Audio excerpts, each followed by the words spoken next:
progresses to completion. And that is something that was not occurring. No, not at all. Not even close. No. Not even close. Well, thank you for your explanation yet again. And again, thank you guys For your for coming thoughtful to our questions. community. Thank you. And I'll add one thing, Paul. I mean, the isobutylene car was right there. So there was another car, different material, just as dangerous, and not too far away. And Norfolk Southern allowed it to cool and take it away.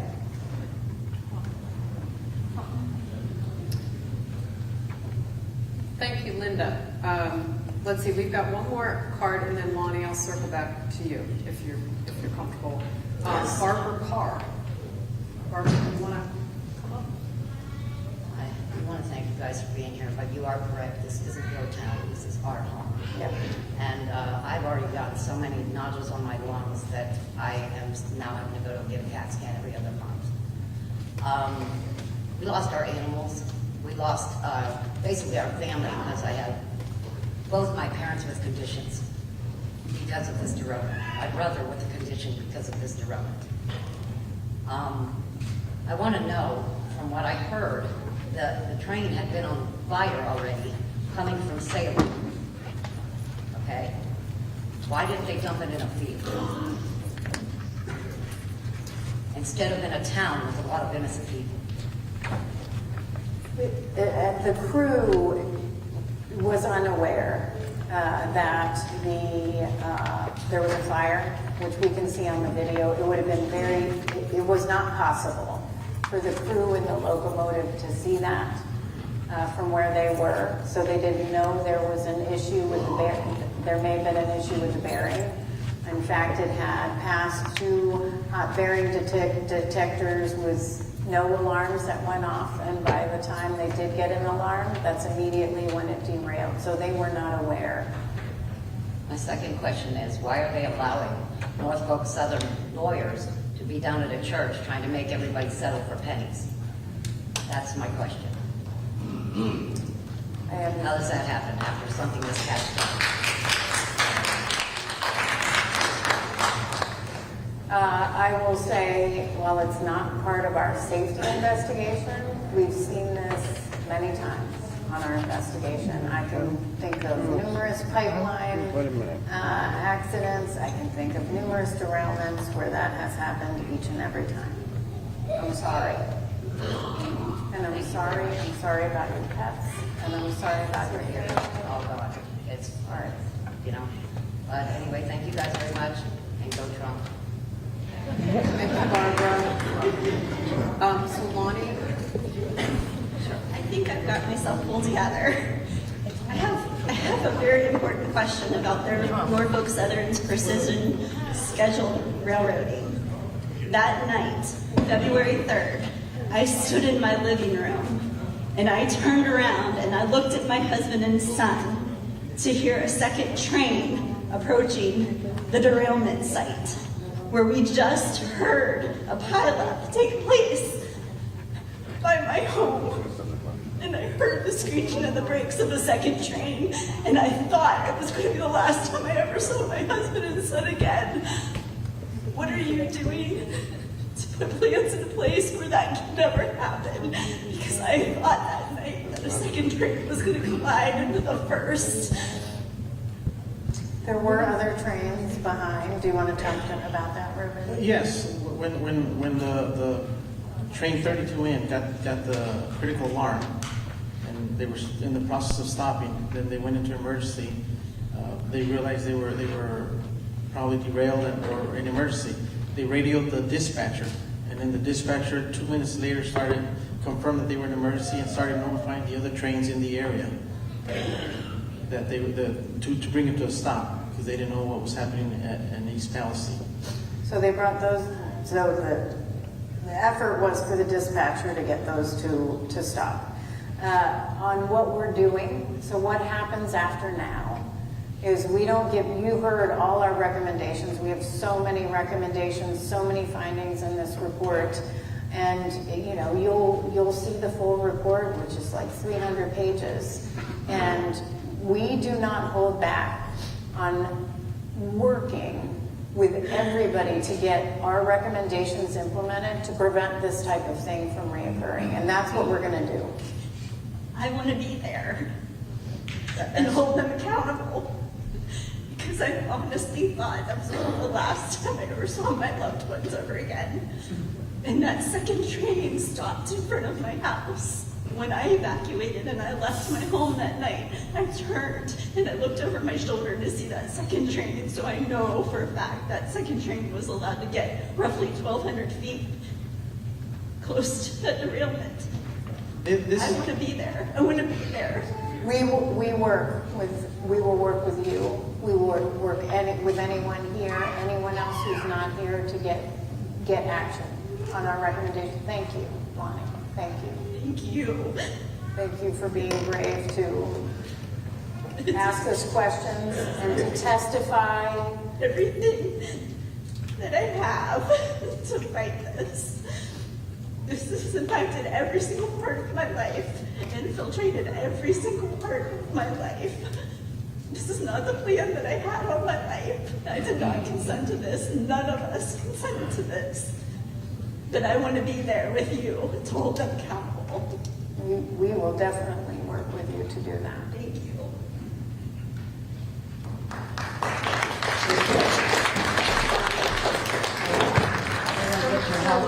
For the microphone?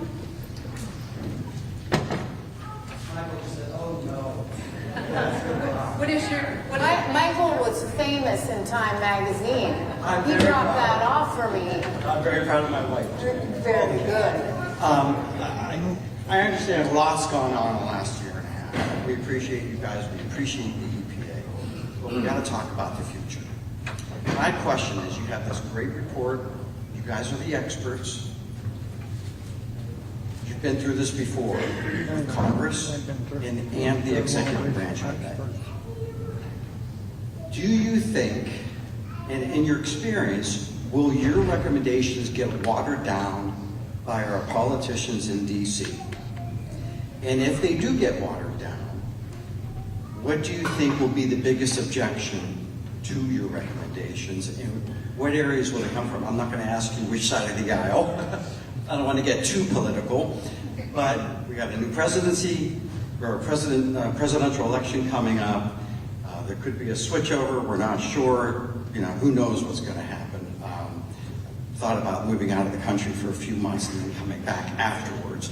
But I'm curious because I'd like to see a year from now or 2 years from now, NTSB come back and say, these were our recommendations, this is what Congress put in, and this is why they didn't put in all the recommendations. So that we as citizens can understand, yes, we have the experts here, but it's those guys down in the swamp that I'm worried about. Okay?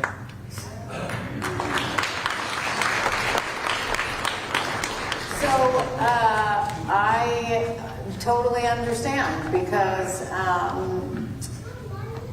part of when I testified on Capitol Hill on the Senate side and spoke with House members, there wasn't a rail safety hearing on the House side.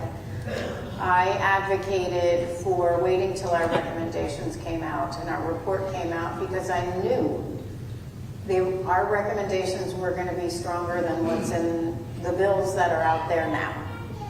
And what I didn't want is that Congress moves forward on a bill that doesn't address all our recommendations, and then they move on and we're forgotten about. It happens all the time where we issue a recommendation, Congress addresses something, and yes, it does get watered down a lot. It gets watered down in negotiation. It gets watered down because there's consultation, not just with NTSB. Members of Congress will talk to the railroads. They'll talk to Norfolk Southern. They'll talk to DOT. They'll talk to the railroad unions. They'll talk to the shippers. And it becomes often a compromise. What I would like to see is our recommendations adopted fully.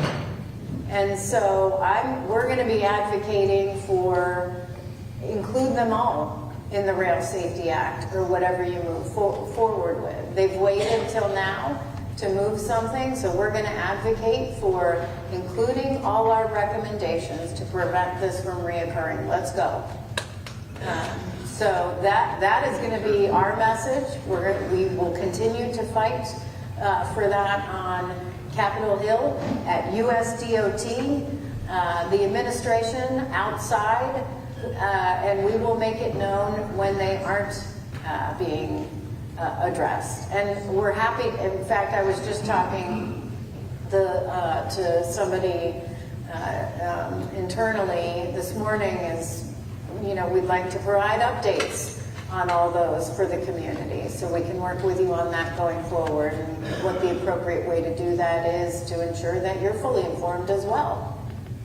But I would say, listen, the NTSB is well respected, and we speak with authority, but there's no better people to speak than you guys.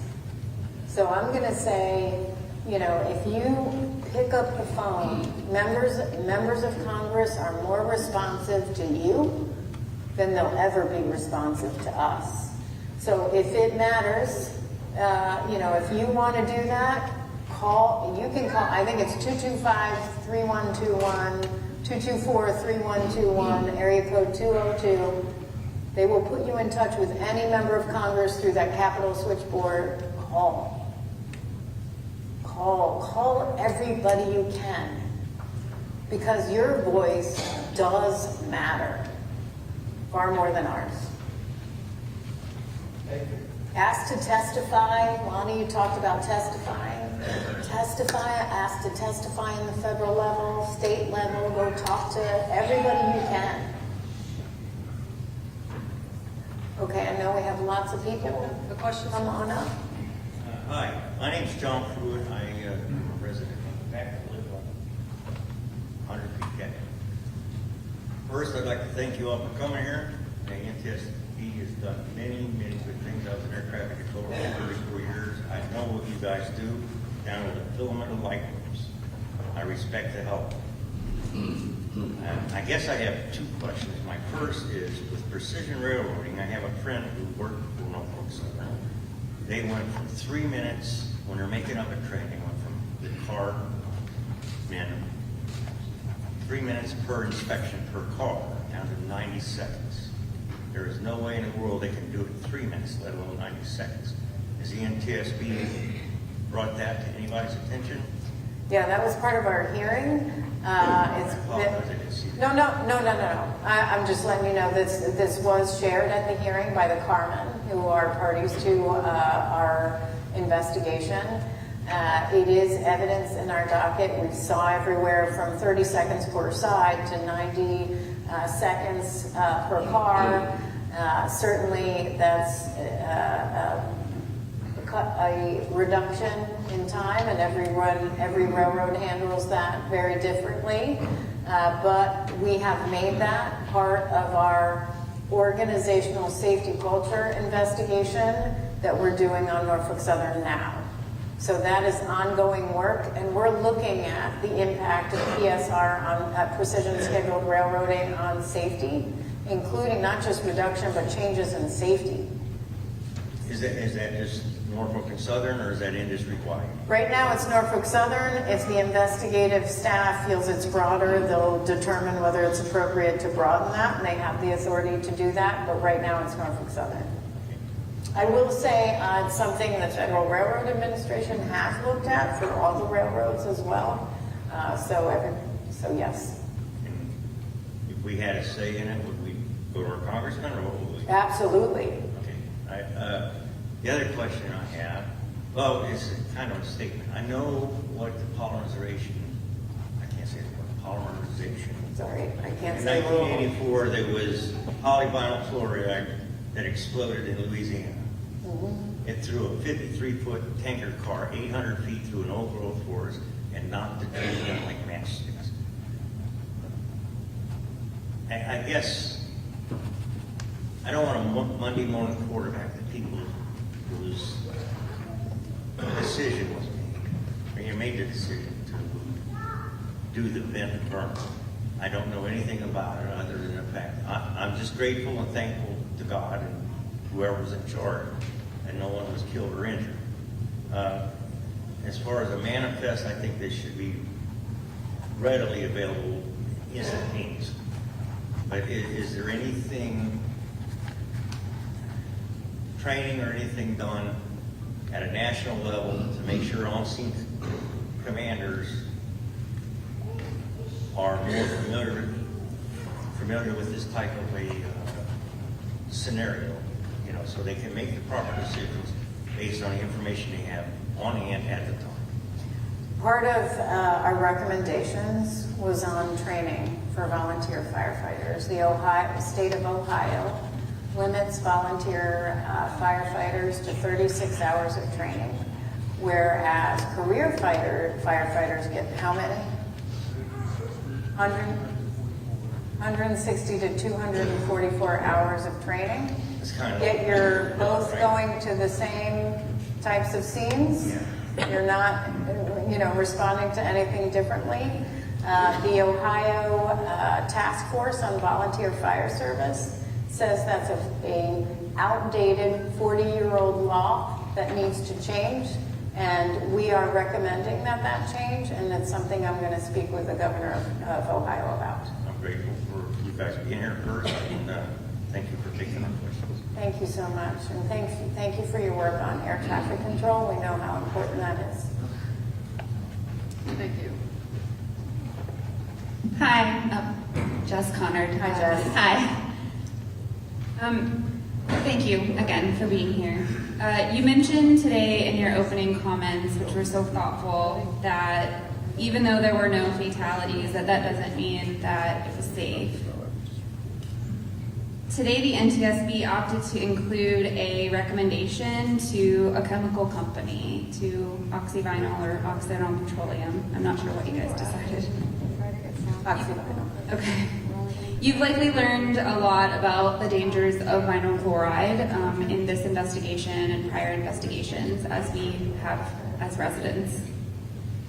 Would you consider making a recommendation to the EPA or perhaps to the President for a public health emergency declaration, given that we, a year and a half later, still have no organized medical response to this tragedy?